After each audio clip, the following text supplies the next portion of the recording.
Hey everybody, this is Dave. Thank you for tuning in as always. Today, as you watch this, I'm probably off on my honeymoon exploring Greece, but I did want to record some videos and schedule them to publish beforehand in order to kind of keep the lights on for the channel, keep things running, and I do think there's a lot of interesting things to talk about right now that are not necessarily too time sensitive, so it's okay to kind of pre-record and discuss. Now, it's a very interesting time for the space industry. There's a lot of acquisition talk lately, companies acquiring each other, and this really reminded me of something I feel like I've heard maybe once or twice somewhere, that perhaps the future of the space industry is companies that do everything, not individual launch companies, individual satellite companies, individual solar companies, and all the rest. Where could that have been?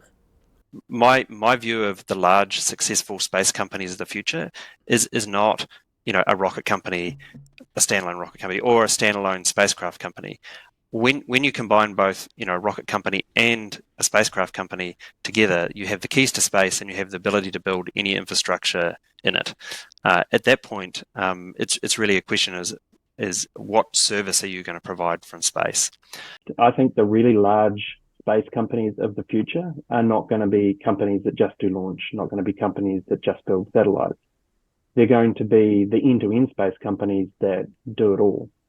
And I think that the large space companies of the future are not going to be a company that just focuses on launch or just focuses on building satellites. The large space companies of the future are going to look like Rocket Lab, where a customer comes to you and says, hey, I want some telecommunications over Brazil. And you go, okay. And you build the satellite, you deploy the satellite, you operate the satellite, and you just provide that service. Yeah, I joke, of course. It's a very common refrain from Peter Beck, and we've heard it many times. And the interesting thing is I really see this coming to fruition lately. Like, it's almost the future is happening before our eyes. I feel like the consolidation is forming around, a handful, maybe a little bit more of a handful of big space companies that will be able to do it all. And I really just wanted to talk about how this could be shaping up and the potential for the future of the space industry, how it could look, because I think it's absolutely fascinating what's happening right now if you watch closely. Before we dive into that, I hope you will consider hitting that subscribe button, because every new subscriber helps out the channel immensely. If you're already a subscriber, I'll be sure to check out your comments down below, and those likes and shares always help out as well, so thank you for that. All right, let's dive into the future of the end-to-end space industry. In terms of how this all could shape up, I figured we may as well start off with SpaceX. They are kind of the leader in the space industry these days, and they're really ahead of the game on the end-to-end model that Peter Beck and others like to talk about. You think about it, it's pretty clear. They have launch down pat with the Falcon 9, most launch rocket in the world, delivering the most mass in the world, extremely reliable. They've got reusability going, which has really allowed them to launch frequently and cheaply, and is a massive important factor. They also are working on their next gen Starship, which, if it does work, could really change the game, bringing full, complete, rapid reusability to the table. So that is a very exciting vehicle. So I think it's fair to say we can give them a check mark when it comes to launch. Now, on the spacecraft side of things, again, very clear, they are manufacturing their own Starlink satellites. They've had several different versions of these, Gen 1, Gen 2, Mini, and continuing on. They're now trying to add direct-to-cell phone capability, whereas before they were servicing terminals down on Earth for home internet. And this constellation is growing incredibly rapidly. It is a large part of SpaceX's valuation and why their valuation has ballooned billions and billions of dollars over the past couple of years. Unfortunately, still a private company, so we can't invest in them, but definitely a ballooning valuation for them. In terms of operations, yes, SpaceX is operating these satellites themselves, and they're not paying anyone else to operate them. So there's another check mark there. And then terms of the fourth category, kind of crew capsule, not completely necessary for the end-to-end space company. You can have a very successful end-to-end company without it, doing commercial things, but it is kind of the cherry on top, and what's more iconic than actually taking astronauts into space. So I did want to include this category as well. And SpaceX, they have their Dragon cargo vehicle originally, which delivered cargo, supplies, scientific experiments to the International Space Station, and of course Crew Dragon being relied upon very heavily for NASA right now to deliver astronauts to and from the space station. So there's another check there for SpaceX. The full end-to-end space company already realized, and that is a big, big reason why their valuation has grown so massively and where their advantage comes from. So, of course, this has not gone unnoticed, and many other people would like to build an end-to-end space company of their own. Number two I'd like to talk about is Rocket Lab. Peter Beck very regularly saying that he is building an end-to-end space company. So let's take a look at the categories. Well, starting off with launch, they have Electron operating right now. It is a small launch vehicle. It's extremely reliable, the second most frequently launched rocket in the world, behind Falcon 9, and they have reached 50 launches faster than the Falcon 9 did. So nothing to scoff at in terms of Electron. But if you want to build that larger, grander vision of large constellations in orbit that you operate yourself, you do really need a larger launch vehicle, at least medium lift. So Rocket Lab is working on that right now with their Neutron rocket.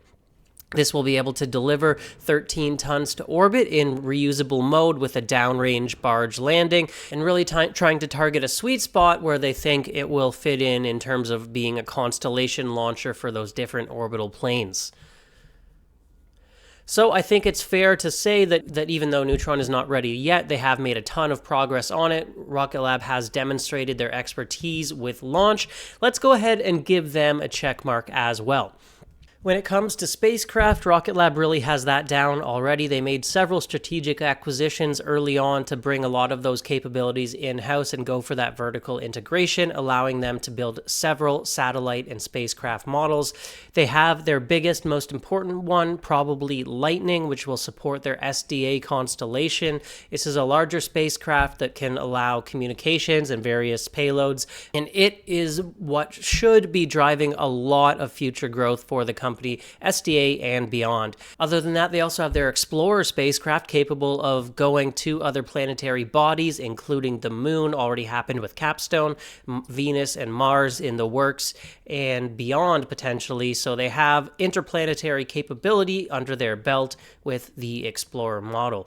They also have the Pioneer model currently being used by Varda as a platform for in-space manufacturing of pharmaceuticals.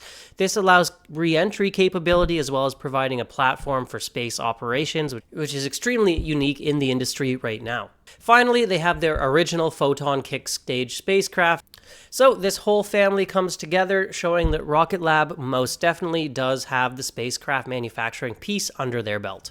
Okay, now let's talk about operations. So Rocket Lab is actually quietly operating spacecraft for other people right now. They're not just building it for people, delivering the spacecraft and calling it a day, although they do currently do that. They are operating spacecraft for the likes of the US government with the Victus responsive space mission as well as others, but you have to read the fine print and look closely for that. It's still not a huge deal.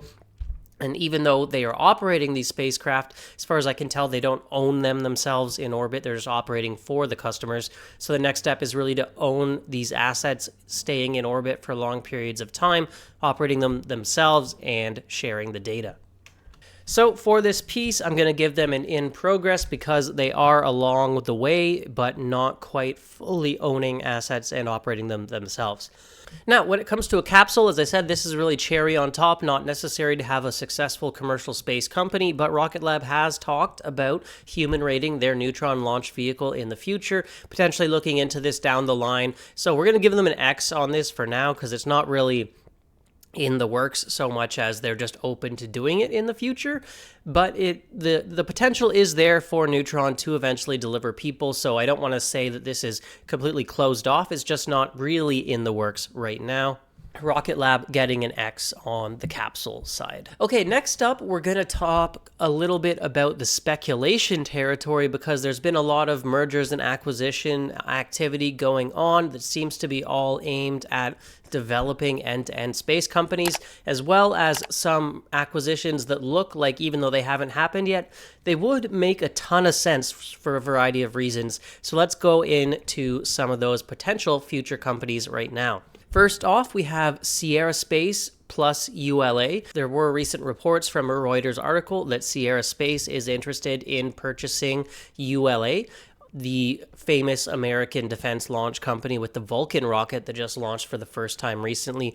Building, when you combine these two, pretty close to an end-to-end space company. So obviously they will have launch when it comes to their Vulcan rocket. It just launched for the first time quite successfully. It is a heavy launch vehicle with capabilities of delivering lots of satellites to low Earth orbit. Has an impressive backlog when it comes to government and defense contracts with the NSSL program and others, as well as contracts with Amazon's Kuiper constellation. But the reusability factor is not there as much as with some of these other new vehicles. They're looking at potentially recovering their engines down the line with a smart reuse concept, but the body of that first stage will not be recovered and will have to be remade every single time. So nevertheless, this combined company will have a check mark when it comes to in-house launch capability. Now, spacecraft. While ULA does not have any spacecraft manufacturing capability, Sierra Space, it looks like they do. They recently received a prime contract from the SDA to manufacture for their new defense constellation. This is a massive deal worth something like $700 million. Came out of left field because I didn't really think they had the capacity to do all this, but they'll probably, use some subcontractors for part of it. And it looks pretty clear with this contract under their belt, like they're going to continue to grow that spacecraft manufacturing division.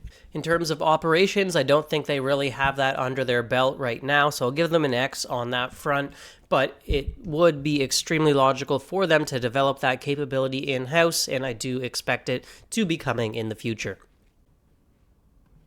In terms of crew spacecraft, or at least cargo, the Dream Chaser is probably the biggest core piece of Sierra Space's business. They did bid for this contract back when NASA was soliciting proposals for crew resupply, but they ultimately lost out to both Dragon and Boeing Starliner.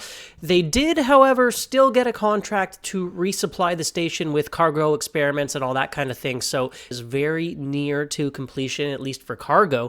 And they still have ambitions of eventually making a crew version of this spacecraft, potentially sending it to future commercial space stations such as the Orbital Reef project with Blue Origin and others.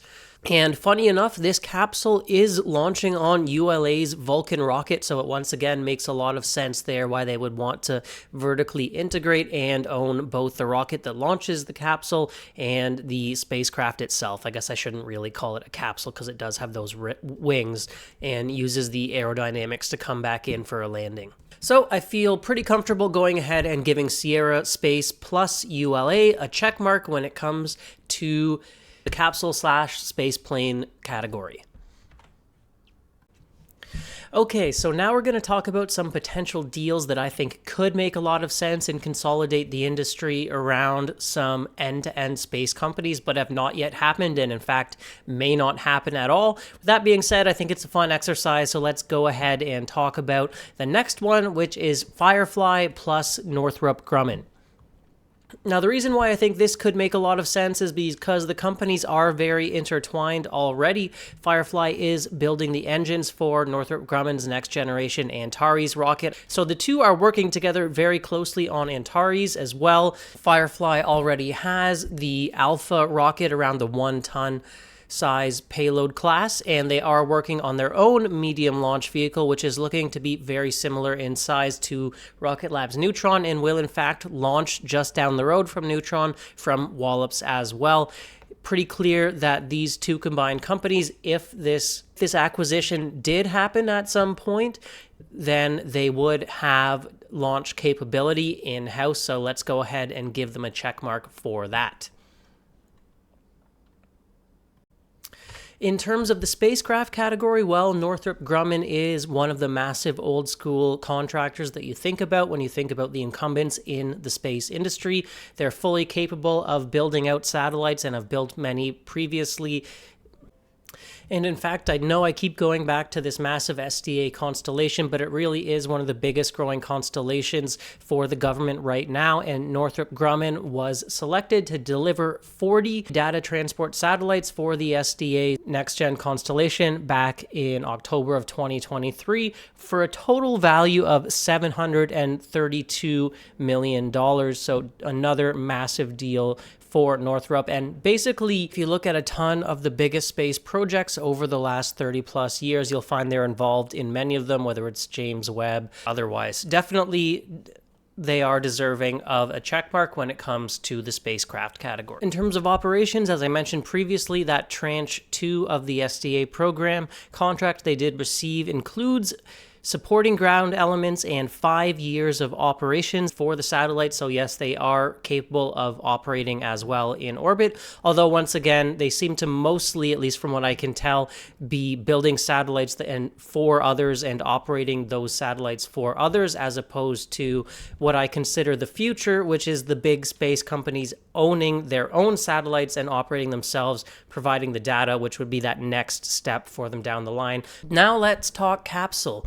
Northrop Grumman does have a space capsule that has been resupplying the International Space Station with cargo and equipment for years. Most people don't really pay attention to it because it's not sending humans to the ISS, but it is the Cygnus capsule, and it has been reliably performing for quite a while now. So you have to give them a bit of a check mark when it comes to Cygnus for a capsule capability, although again, this is not crewed, and they don't seem to be, at least right now, working on a crewed capsule, but the potential obviously is there, and they do have some expertise in this field for down the line. Of course, this merger may not end up happening in the future. Firefly does also have a massive launch deal with Lockheed, which could get awkward in the future for reasons I will talk about in a minute if these two were to merge. But this could very well be one of the big vertically integrated space companies of the future.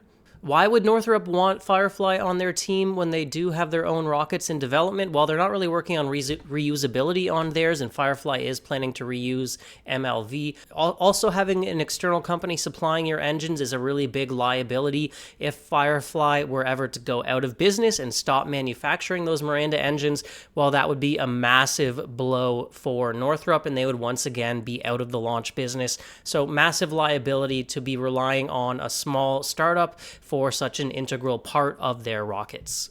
The other interesting thing to note is that Firefly's current owners have been reported as being interested in selling their stake in the company, so the company itself could be up for sale very soon as well. So this next one is quite interesting, about a company that has already been busy in the acquisition space of late. I am talking, of course, about Lockheed Martin. Now, if you've been watching the news, you'll notice that they just agreed to purchase Terran Orbital for 25 cents on the dollar, getting a great deal to buy a satellite manufacturer that has large contracts once again with the SDA to build out part of their big constellation. You can see a running theme here already. So obviously this purchase will give them more manufacturing capability when it comes to small satellites, although Lockheed Martin, of course, has been very involved in the space industry for a long time now and does have capabilities of their own. This will just add to that. The interesting thing here, though, is that Lockheed, had a history with Terran Orbital of being a strategic investor as well as their largest customer before eventually taking it over. And there's another company who Lockheed is a strategic investor on as well as their largest customer, and that company is ABL Space. Now, if you're not too familiar with ABL Space, they've been flying a little bit under the radar, but are working on a small launch vehicle. They did have a hiccup recently with a fire at the pad that caused the destruction of their vehicle, but assuming they do get this launching eventually, they have a contract for up to 58 launches with Lockheed Martin, which makes up, as far as I can tell, the vast majority of their backlog. If I had to guess, it would probably be like 90-something%, but we don't have firm details on that because they are a private company. So it could make a lot of sense if ABL also gets into financial trouble that Lockheed once again swoops in, protects their current investment, protects the company that they're planning to launch with, and gets a new launch asset. Lockheed also is looking to sell their stake in ULA. They're a half owner in ULA currently, and as we said in a previous section, Sierra Space looking to buy out ULA would leave Lockheed Martin without their own launch capability, and buying out ABL could go a long way to addressing that. So I think for those reasons, this acquisition could make a ton of sense and would go a long way to building out a new end-to-end space company. As I said previously, ABL would have launch under their belt, so we can go ahead and give the Lockheed plus ABL company a check mark for that category. When it comes to spacecraft, well, the Terran Orbital Division does have the small sat manufacturing capabilities, as I mentioned previously, with those big contracts for the SDA constellation as well. Lockheed has plenty of capabilities of their own in this field, so that's like a double check mark there. Plenty of capacity in that side of things. So in terms of operations for the combined company, well, Lockheed Martin announced back in September of 2023 the opening of their new Operations Center of the Future, which is a self-funded future operations center located near Denver, Colorado, using its proven Compass mission planning and horizon technology that has already flown on more than 50 spacecraft performing government research and commercial space missions. So this powerful technology will allow them to operate satellites, of course. They also have some powerful automation and artificial intelligence capabilities for managing the satellites. So it seems like, although they don't really own, again, most of their satellites in orbit that they're building, you can go ahead and give them in progress for operations capabilities. In terms of a space capsule, well, Lockheed Martin is the primary contractor and designer of NASA's Orion capsule, which is part of the Artemis program, sending humans back to the moon, which means they are kind of experts in this field, although the Orion capsule has been a very long development process and has run into some issues lately around their heat shield. The other thing you have to remember, though, is I think this is a very expensive capsule being designed specifically for NASA, so I don't really see them selling this to any commercial customers and making money for it. So while Lockheed Martin does definitely have expertise in the capsule category, this is, purpose-built for NASA, and I don't see them having any other commercial customers for it. To be honest, I don't know how the agreements with NASA go, if this is something they're just building and designing specifically for NASA, and whether they would even be allowed to build more of their own and sell them to other customers. I'm not too sure on that, but I don't see it happening either way because it's just so expensive. Doesn't seem like a real commercial option, more of like an SLS type situation where, yes, that's going to get used for NASA and for Artemis, but you're not going to see it used by other companies. Contrasting that to a Dragon, which is not really a deep space capsule, but we've already seen some commercial missions with more in the works. So yeah, a bit of a different situation there between SpaceX and Lockheed Martin. For those reasons, I kind of give it a bit of a in progress as well, or like a half check, if you will, because yes, they have the capabilities, but it's not really their own capability that they'll be using in the future. Now, the final end-to-end space company that I've been thinking about lately and want to talk about today is the merger of Blue Origin with Amazon. And while this could make a sense for a lot of reasons, I also don't know if it would ever happen due to regulatory reasons and, all the issues around mergers and acquisitions these days. But I think it would make a lot of sense. If you look at Blue Origin currently, obviously they have their new Shepard suborbital vehicle that they have made a lot of progress on and had a lot of learnings from. And then when it comes to orbital vehicles, well, New Glenn is set to launch this year, or at least that's the plan. Their first launch is sending 2 Rocket Lab made spacecraft to Mars, supposed to happen in September, October timeframe if they're going to hit that window, the Mars transfer window. Too sure if they're going to hit that timeframe, but it does look like it will be launching very soon. So the combined companies would have launch under their belts. Now, the next category, when you talk about satellites, this is what Amazon would bring to the table. They are building out a Kuiper constellation of 3,000 plus satellites. It's planning to compete directly with SpaceX's Starlink. This is really why they may want to combine together, is the Blue doesn't bring as much satellite manufacturing capacity to the table, and that's really all on the Amazon side of things. There is a contract with Blue to launch these Kuiper satellites, so there's already links there, and of course as well, Jeff Bezos extremely involved in both companies and is the key link between the two as well. Another reason why this could potentially happen down the line. So they would have eventually, once it's done, their own satellite manufacturing. And then when you look at operations, well, just like SpaceX's Starlink, Kuiper is planned to be operated by Amazon and provide internet service to regular folks like you and me all across the globe. So they will be operating those and owning those themselves. Obviously not complete yet. This is very much in progress, but that's the plan Amazon has on the table. They've had their first couple test Kuiper satellites already launched successfully, and they're getting closer to launching their operation satellites. So in progress for now, but very near completion. You could give them a check mark on this because it's pretty much already happening. Now, when it comes to a capsule, as I've said previously, that's more of a cherry on top type thing, and Blue Origin does not really have a crew capsule currently. They're working on a lander for NASA's Artemis program, but that would only take humans from the Lunar Gateway space station down to the lunar surface. So, kind of a crew transportation capability, but not a capsule.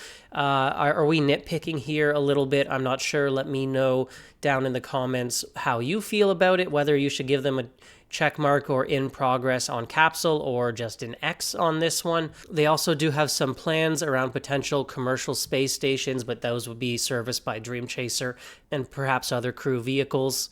They also announced their Blue Ring spacecraft, which will help with in-orbit mobility and servicing, but again, not carrying crew, but it would fit nicely under the spacecraft category, expanding their offerings there. So yeah, that's kind of how I see the end-to-end space industry shaping up for the future. Really fascinating. This all got kicked off when I saw Lockheed Martin acquiring Terran Orbital and just thought about how the links between all these various companies work and what would make sense if they all are truly moving towards an end-to-end space future. I think it's really fascinating to see this stuff starting to shape up in real time and watch it happen. Now, if there's one of these deals that I think may not happen the most, well, there's a couple. Obviously, Amazon and Blue would be a massive deal that may have trouble getting through regulators, and then Lockheed Martin is also a big customer of Firefly, as well as I believe they could be a strategic investor, so there may be some reasons why the Firefly Northrop Grumman merger could not take place, but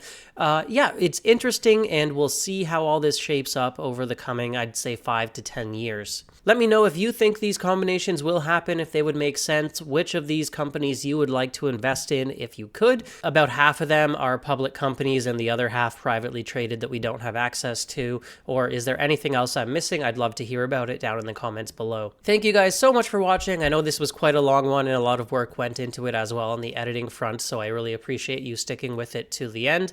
If you are not a subscriber, please do consider hitting that subscribe button as well as the like down below as well. That would be very much appreciated, and I will see you guys when I get back from Greece. Hope you have a great week. See you in the next one. Bye for now.